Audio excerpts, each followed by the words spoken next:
নমস্কার, আমি দেবযানী পাল। আজকে নিয়ে এসেছি তোমাদের জন্য পুঁই পাতার পকোড়া।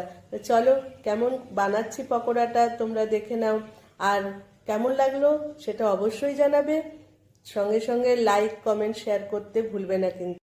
পুঁই পাতার পকোড়া করার জন্য বড় বড় পুঁই পাতা একটু ব্লাঞ্চ করে নেবে, মানে গরম জলে একটু ভাপিয়ে নেবে। তারপরে তো নিলাম লংতরাইয়ের গরম মশলা আর লঙ্কা গুঁড়ো আর মিট মশলা। এর সঙ্গে দিচ্ছি আমি পেঁয়াজ কুচি, লঙ্কা কুচি, আদা, টমেটো আর লঙ্কা বাটা। এখানে নিয়েছি একটু বেসন আর সুজি, চিংড়ি মাছ আর আলু সেদ্ধ নিয়েছি।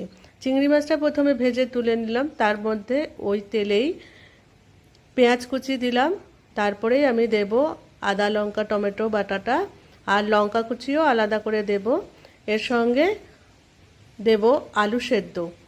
এটা ভালো করে একটুখানি কষিয়ে নিতে হবে। নুন, হলুদ, লঙ্কা গুঁড়ো আর একটু মশলা আমি দিয়েছি, তাহলে স্বাদটা বেশ ভালো হয় আর গন্ধটাও ভালো হয়।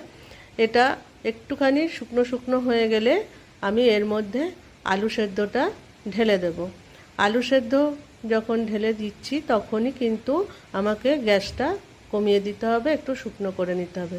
এখানে আমি বেসন, সুজি আর তার মধ্যে গোলমরিচ নিয়েছি, নুন নিয়েছি, একটু হলুদ নিয়েছি, দিয়ে একটা ব্যাটার তৈরি করে দিয়েছি। জল দিয়ে গুলে মোটামুটি ব্যাটারটা কেমন হবে দেখে নাও, এই কনসিস্টেন্সি থাকবে। এরপরে এই যে পুরটা বানালাম সেইটা একটা পাতার মধ্যে ভরে দেব। ওপরে দুটো চিংড়ি মাছ আমি ঢুকিয়ে দিয়েছি, দিয়ে পাতাটা মুড়ে দিচ্ছি। খুলে যাচ্ছে বলে ব্যাটারটাই ওপরে লাগিয়ে দিয়ে ভালো করে মুড়ে দিলাম।